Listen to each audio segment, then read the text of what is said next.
नमस्कार दोस्तों, आप सभी का स्वागत है प्रूफ क्लासेस में। देखिए ये हमारा वीडियो नंबर 11 है और इसमें हम लोग क्या कर रहे हैं कि नेक्स्ट चैप्टर को शुरू कर रहे हैं।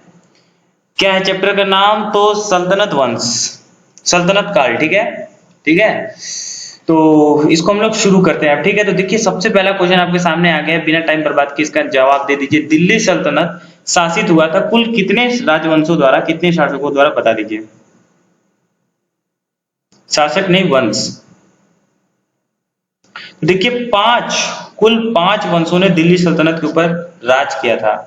उनका अगर क्रमिक आपसे पूछा जाए कि मतलब कौन कौन थे, तो आप बता सकते हैं। सबसे पहले कौन आया था? गुलाम वंश। फिर कौन आया? खिलजी। फिर उसके बाद तुगलक आए थे। फिर सैयद आए थे। तो उसके बाद लोधी आए थे। ठीक है, तो आप इस तरह इसका आंसर बता सकते हैं कि गुलाम, खिलजी, तुगलक, सैयद और लोधी। ठीक है, ये इस सीक्वेंस में आए थे।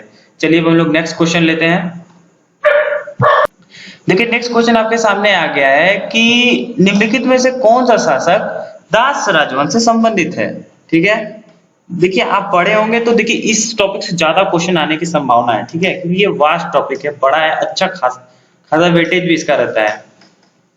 ठीक है, तो इसका आंसर जो ए दे रहा है बिल्कुल सही दे रहा है, इल्तुतमिश। ठीक है, ये रहा ए ऑप्शन। ठीक है, उपरोक्त जितने भी ऑप्शन है उसमें जो इल्तुतमिश है वो किस वंश से संबंधित? दास राजवंश से संबंधित है। ठीक है, उसके बाद देखिए हुमायूं और अकबर, ये किससे है? मुगल वंश है। ऑप्शन बी और सी देखिए, हुमायूं और अकबर ये किससे संबंधित है? तो ये आपके मुगल राजवंश से संबंधित है। और देखिए ऑप्शन डी के अहमद शाह अब्दाली। ठीक है, अहमद शाह अब्दाली कौन था? अफगानी था, अफगान वंश से संबंधित है। ठीक है, इल्तुतमिश ने एक प्रथा शुरू की थी, उसका नाम क्या है? बिल्कुल सही बात, इफ्ता प्रथा। ठीक है, उसको प्रारंभ किया था। ठीक है, और जो इल्तुतमिश था उसे हम लोग अन्य नाम यानी अन्य उपाधि भी थी, नाम भी बोल सकते हैं आप। तो वो क्या था? इलबरी तुर्क। ठीक है, चलिए नेक्स्ट क्वेश्चन लेते हैं। देखिए नेक्स्ट क्वेश्चन आपके सामने आ गया है कि दिल्ली पर राज करने वाली प्रथम महिला शासिका कौन थी? ठीक है, तो इसका आंसर बहुत ही फेमस क्वेश्चन है। ये सिर्फ एक बार नहीं, क्वेश्चन कई बार रिपीटेड है, मतलब अलग अलग तरह से पूछा। आरआरबी भोपाल में पूछा है, फिर आरआरबी गोरखपुर में आपके सामने, इलाहाबाद में पूछा है। ठीक है, क्वेश्चन अलग अलग था लेकिन सेम क्वेश्चन रिपीट था, तो मैंने इसको नहीं लगाया स्लाइड में। ठीक है, तो इसका आंसर क्या है? रजिया सुल्तान। रजिया सुल्तान एक ऐसी इकलौती मुस्लिम स्त्री थी जो दिल्ली की गद्दी पर बैठी थी। 4 साल इन्होंने राज किया था दिल्ली की गद्दी पर, ज्यादा समय तक राज नहीं कर पाई थी। इनको काफी ज्यादा आलोचनाओं का भी सामना करना पड़ता था अपने कार्यकाल के दौरान। ठीक है, ये क्या थी? बुर्का के खिलाफ भी थी। ठीक है, और ये इल्तुतमिश की पुत्री थी। ठीक है, चलिए तो हम लोग नेक्स्ट क्वेश्चन लेते हैं, आगे बढ़ते हैं। देखिए नेक्स्ट बहुत फेमस क्वेश्चन, बाजार नियंत्रण प्रणाली किसने प्रारंभ की थी? आरआरबी इलाहाबाद पूछा सवाल 2009 में। ठीक है, तो आपको पता है इसका आंसर क्या है? बी, बिल्कुल सही बात। अलाउद्दीन खिलजी ने क्या किया था? बाजार नियंत्रण प्रणाली का शुरुआत किया था। ठीक है, और ये जो चीज लिखा हुआ था वो कहाँ पे मिलता है? तो एक तारीखे फिरोजी शाही, उसकी एक बुक थी। एक बुक क्या थी कि रहेला नाम की एक बुक थी जिसे इब्न इब्न बतूता ने लिखा था। इब्न बतूता ने लिखा था। तो ये सब यहीं से ये इसका व्याख्या मिलता है कि बाजार नियंत्रण प्रणाली जो था वो किसके शासनकाल में था? अलाउद्दीन खिलजी के काल में था। इन बुक्स की मदद से हमको इन्फॉर्मेशन मिलती है। चलिए हम लोग नेक्स्ट क्वेश्चन अब लेते हैं स्क्रीन पर। चलिए तो देखिए नेक्स्ट क्वेश्चन क्या है कि अलाउद्दीन खिलजी ने मूल्य नियंत्रण नीति किसके भले के लिए लागू की थी? चलिए, तो आप कॉमन सेंस भी बता सकते हैं कि अलाउद्दीन खिलजी तो बहुत अच्छे इंसान तो ये थे नहीं कि इनका पूजा किया जाए।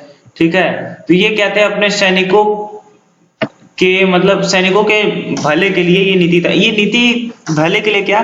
कम से कम पैसे में ज्यादा से ज्यादा सैनिकों को लाया जाए, कम से कम तनख्वाह पर ज्यादा से ज्यादा सैनिक रखा जाए, इसलिए उसने ऐसा कुछ किया था। मूल्य बाजार नियंत्रण प्रणाली को बाजार में लाया था। ठीक है, यहाँ पे एक हमारे रिसर्चर है के एस लाल जी, उनके अनुसार क्या था कि मूल्य नियंत्रण प्रणाली जो था वो सिर्फ दिल्ली में ही था। ठीक है, दिल्ली में ही लागू था और जगह नहीं था। ठीक है, चलिए नेक्स्ट क्वेश्चन लेते हैं। देखिए नेक्स्ट क्वेश्चन आपके सामने आ गया है कि राजस्व सुधारों को सर्वप्रथम किसने चलाया?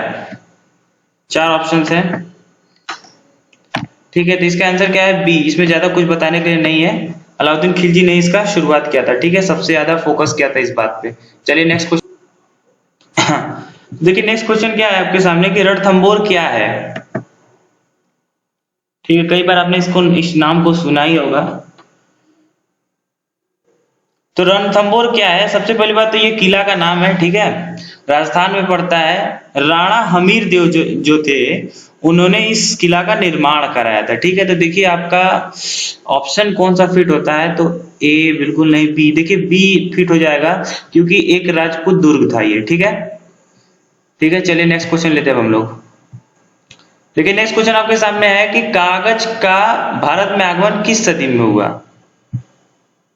इसका आंसर दीजिए आप। ठीक है, तो इसका आंसर क्या है? बी, 13वीं सदी के आसपास में माना जाता है कि भारत में कागज का आगमन हुआ था, ठीक है। कागज तो जानते हैं, इसमें क्या बताऊं मैं। ठीक है, चलिए नेक्स्ट क्वेश्चन लेते हैं आप। ठीक है, देखिए नेक्स्ट क्वेश्चन आपके सामने क्या है दोस्तों कि राजा दैवी अधिकार से संपन्न है, इससे मिलता जुलता सिद्धांत है राजा की गरिमा।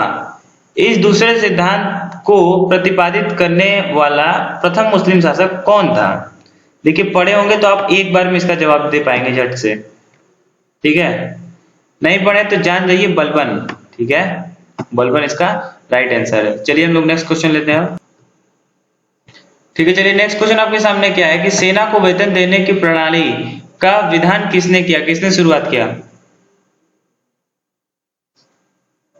चार ऑप्शन है।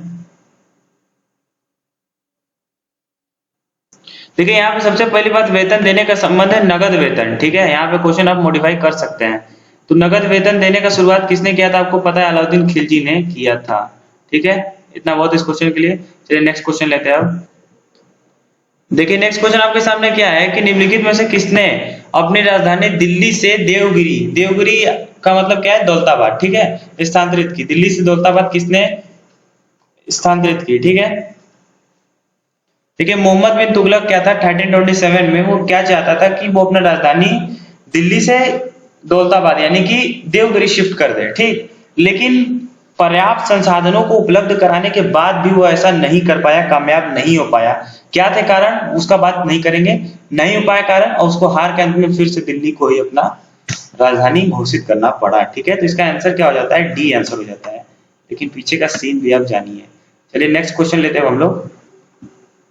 देखिए ये क्वेश्चन आपके सामने है कि विजयनगर साम्राज्य का हिंदू राजवंश निम्नलिखित की पराजय से समाप्त हुआ। आपको बताना है किसके पराजय से खत्म हो गया विजयनगर साम्राज्य का हिंदू राजवंश। तो आपको पता है इसका आंसर बी है, राम राय के हारने के बाद ये क्या हुआ? सिलसिला समाप्त हो गया, ठीक है। चलिए नेक्स्ट क्वेश्चन लेते हैं हम लोग। देखिए नेक्स्ट क्वेश्चन आपके सामने आ गया कि नुनीज यानी कि जो पुर्तगाली यात्री था विजयनगर में आया था, किसके शासनकाल में आया था, ये बताना है आपको। बिल्कुल सही जवाब, तो जो बी दे रहे हैं दोस्तों बिल्कुल सही थे। अच्युत राय के शासनकाल में वो आया था, ठीक है। क्या था? बेसिकली घोड़े का व्यापार करता था वो, 3 साल तक वो ठहरा था यहाँ पे विजयनगर में। उसके बाद उसने इसका वर्णन किया था अपनी किताबों के माध्यम से, ठीक है, अपनी रचनाओं के माध्यम से। चलिए नेक्स्ट क्वेश्चन लेते हैं हम लोग। देखिए नेक्स्ट क्वेश्चन क्या है कि मैचिंग द कॉलम है, आपको मिलाना है। तो इस क्वेश्चन में ज्यादा कुछ एक्सप्लेन करना है नहीं, अगर आपको पता होगा तो डेटा को डेटा से आप मैचिंग कर सकते हैं, ठीक है। तो आप 10 सेकंड का टाइम लीजिए और फिर अपना आंसर मिलाइए, मैं आंसर डायरेक्ट बताता हूँ। ठीक है, तो देखिए दोस्तों इसका आंसर क्या है? इसका आंसर डी है, ठीक है। इसका आंसर क्या है? आंसर डी है। आप अपना ऑप्शन मिला लीजिएगा, क्या आपसे गलती हुआ। देखिए अमीर खुसरो के ऊपर एक क्वेश्चन क्या है कि अमीर खुसरो का जन्म स्थान है, सिंपल क्वेश्चन है वैसे तो ये, ठीक है। तो अमीर खुसरो का जन्म कहाँ हुआ था? एटा, आप जानते हैं उत्तर प्रदेश में एक जगह है एटा, शायद अखिलेश यादव वहीं से जन्मे, कंफर्म नहीं, आप लोग कंफर्म एक बार कर लीजिएगा। एटा उत्तर प्रदेश, जिसे आज कांशीराम के नाम से भी जाना जाता है, ठीक है। वहां पे एक पटियाली कस्बा था, वहीं पे इनका जन्म हुआ। तो इसका आंसर हो जाता है सी, बिल्कुल सही हो जाता है, पटियाली, ठीक है। अब आपको पता है कि बहुत बड़े संगीतकार हुए हैं क्या? भारतीय संगीत में जो कव्वाली गायन होता है, आप सुने होंगे कव्वाली, तो उस कव्वाली गायन का जो शुरुआत किया, जन्मदाता आप बोल सकते हैं तो अमीर खुसरो जी को बोल सकते हैं। इनका बहुत बड़ा हाथ है भारतीय संगीत को आगे ले जाने में। भारतीय संगीत में जो ख्याल तराना होता है, इसका भी जन्म जाता है इनको ही कहा जाता है। इनके कुछ गजल, मनसबी, रुबाई, काटा, ये सब क्या इनकी कुछ प्रमुख रचनाएं भी हैं, ठीक है। और देखिए जो गजल होता है, गजल, गजल का भी मतलब इसके मतलब विकास में इनका काफी बड़ा हाथ रहा है, योगदान रहा है, ठीक है। तो आप समझ सकते हैं कि कितना इंपॉर्टेंट क्वेश्चन हो जाता है। पटियाला में इनका जन्म हुआ था, एटा, ठीक है। चलिए नेक्स्ट क्वेश्चन लेते हैं अब। देखिए एक और मैचिंग द कॉलम का क्वेश्चन है, सामने अब आया हुआ है आरआरबी गोरखपुर का। इसमें ज्यादा कुछ एक्सप्लेन तो करना है नहीं, इसका आंसर बताइए आप 10 सेकंड का टाइम लेके। ठीक है, तो इसका आंसर क्या है, ए जो दे रहा है बिल्कुल सही दे रहा है, ए ऑप्शन इसका सही आंसर है। ठीक है, चलिए अब हम लोग नेक्स्ट क्वेश्चन को लेते हैं। मैचिंग द कॉलम का एक और क्वेश्चन। देखिए इस टॉपिक की खास बात यह है कि आपसे एक बार में ज्यादा क्वेश्चंस पूछे जा रहे हैं। ठीक है, मैचिंग द कॉलम में आपको ज्यादा जानकारियां होंगी तब आप सही क्वेश्चन कर पाएंगे, मतलब कि पूरे ब्रॉड लेवल पे आपको पढ़ना है। ये नहीं पढ़ना है कि एक टॉपिक पढ़ के ये इंपॉर्टेंट है छोड़ दिया उस टॉपिक को। क्यों? क्योंकि सारे टॉपिक एक दूसरे से इंटरकनेक्टेड ही तो हैं। देखिए क्वेश्चन में उसको पिरो दिया है, बताइए इसका आंसर क्या है वैसे। देखिए इसका आंसर जो ए दे रहा है बिल्कुल सही दे रहा है। ठीक है, ए जो जवाब है इसका बिल्कुल सही जवाब है। ठीक है, चलिए नेक्स्ट क्वेश्चन को हम लोग लेते हैं अब। देखिए नेक्स्ट क्वेश्चन क्या है आपके सामने कि तुगलक वंश का भारत में संस्थापक कौन था। थोड़ा सा कॉमन सेंस और आंसर सही। ठीक है, तो इसका आंसर क्या है, गयासुद्दीन तुगलक। आपको पता ही होगा इसका जवाब। चलिए तो ठीक है, इस वीडियो में देखिए हम लोग दोस्तों इतना ही क्वेश्चन करेंगे। देखिए जो सल्तनत काल है इससे लगभग हमारे पास इसमें भी 60 क्वेश्चन ही है। ठीक है, इस वीडियो में हम लोगों ने 20 क्वेश्चन किया है। ठीक है, 20 या 19 क्वेश्चन किया है। ठीक है, तो इतना आज के लिए बहुत है। ठीक है, अब हम लोग अगले पार्ट में मिलेंगे। ठीक है, और ये हमारी जो सीरीज है आपकी बार रेलवे फाड़, ये सिर्फ इसी में नहीं, हिस्ट्री, ज्योग्राफी, सिविक्स सारी चीजों में हम लोग चलाएंगे। अगर नहीं चलाएंगे तो आप चैनल अनसब्सक्राइब कर दीजिएगा। ठीक है, आपको कोई जरूरत नहीं है धोखेबाजों के साथ जुड़ने की। लेकिन अगर आपको लगता है कि हम आपके साथ धोखा नहीं कर रहे हैं, मेहनत कर रहे हैं, आपको कंटेंट दे रहे हैं, तो आप प्यार बरसाइए अपना, बस आशीर्वाद दीजिए और कुछ नहीं। ठीक है, चलिए तो कामना करता हूँ कि आपका रेलवे का एग्जाम बहुत अच्छा जाए और आप इस बार रेलवे के एग्जाम को फाड़ दें। ठीक है, तो नमस्कार, अगले पार्ट में मिलेंगे।